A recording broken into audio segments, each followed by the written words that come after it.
night once again.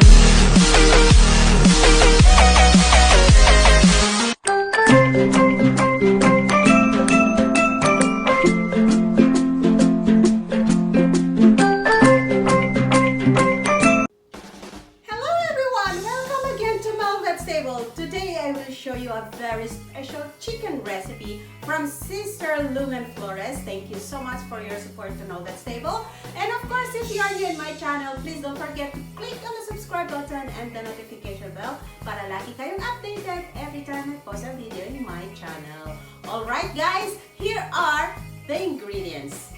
Okay guys, for our ingredients, we will use 5 pieces of chicken thigh, 2 teaspoons of sweet paprika, 1.5 teaspoons of salt, 2 teaspoons of dried marjoram. I don't have fresh, so I use my dry one, and 1.5 teaspoons of ground black pepper. That is for the chicken, and we will make some potato side for this one. So in the potato, we will use 7 pieces of baby potatoes.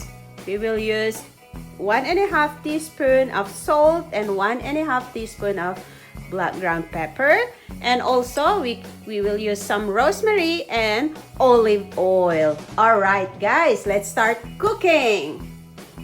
So guys, we will now marinate our chicken for at least about 30 minutes. Para yung ang lasa niya ay papasok sa chicken. Okay?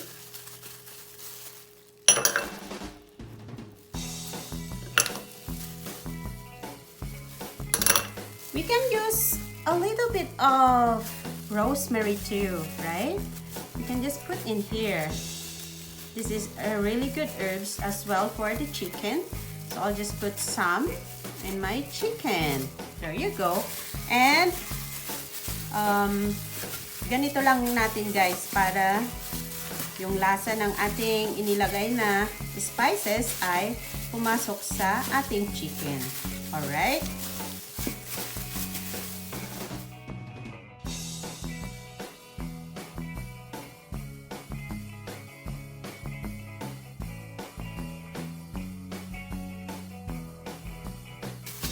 Okay, we will set this aside.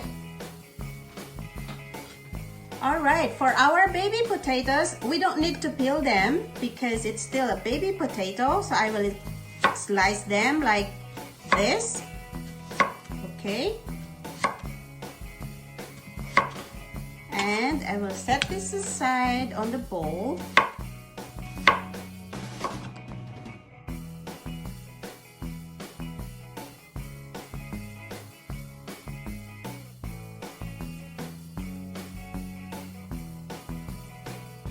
I think that's enough for now. Then, I will put my rosemary na kinak ko sa aking rosemary plant. Look at this. It's my rosemary plant. So, it's fresh.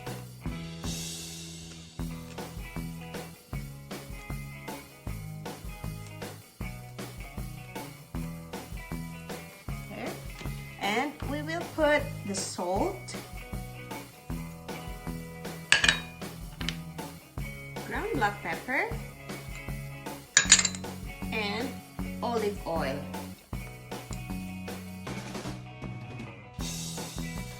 Maybe about 1 tablespoon or 2 tablespoons. That's okay. Just to coat the potatoes because we don't want to burn the potatoes.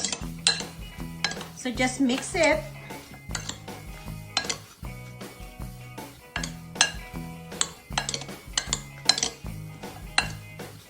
And we will put in the baking tray.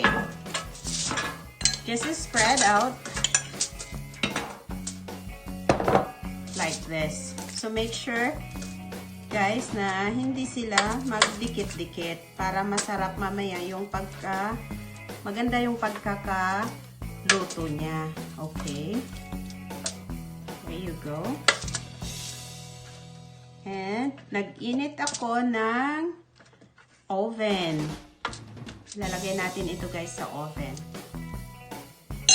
Okay guys, while waiting for my oven to heat up, ilalagay ko na yung ating chicken sa ating broiler kasi I prefer to cook this chicken in here. Alright, so ilalagay natin dyan.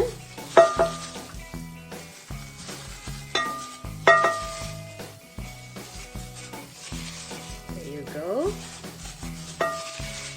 And another one. Okay. So just make a beautiful arrangement para pantay yung pagkakaluto. Ganon. There you go. See? Unahin natin na lutuin yung skin niya para mamaya magiging crunchy yung kanyang skin. There you go. Okay. So, just tatakpan natin at magsiset tayo ng 400. Okay, I'll put it on 350 and let's make it for 30 minutes. 40 minutes. That's 40 minutes. Okay, guys? So, let's check later. So, guys, ready ko nang ilagay yung ating potatoes sa ating oven. So, ilalagay natin yan and we will bake it for about 15 minutes. We'll check it, okay, for the timing.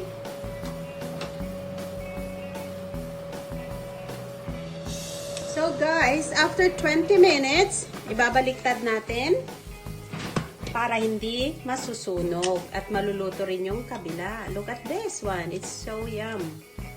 See? So, babaliktad lang natin ang sandali para mag-crispy din yung likod. Tignan nyo guys, ang daming nalaglag na mantika.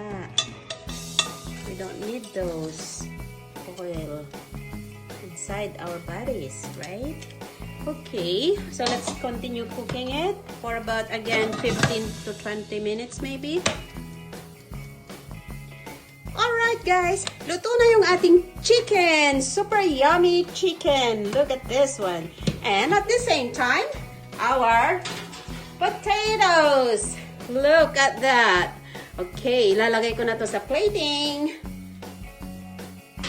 Okay guys, bago tayo matapos, gagawa muna tayo ng dipping sauce or ating sausawan.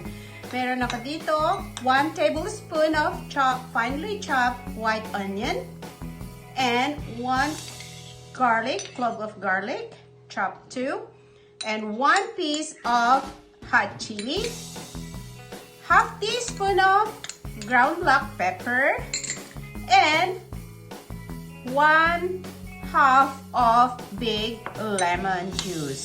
So this is our dipping sauce. Look at this guys. This is so good.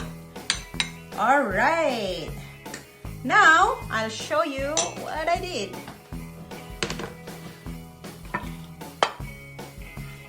Charan! Ito na. Yung ating baked chicken with potato. So, ilalagay natin dito yung ating dipping sauce. Alright. Look at this, guys. So yummy. Okay, guys. Alright, guys. Thank you so much sa lahat ng aking mga subscribers na hindi nagsasawa sa panonood ng aking mga pagluluto. I hope, guys, natututo kayo. And if you want me to cook something, just comment down below para gagawin natin yan together.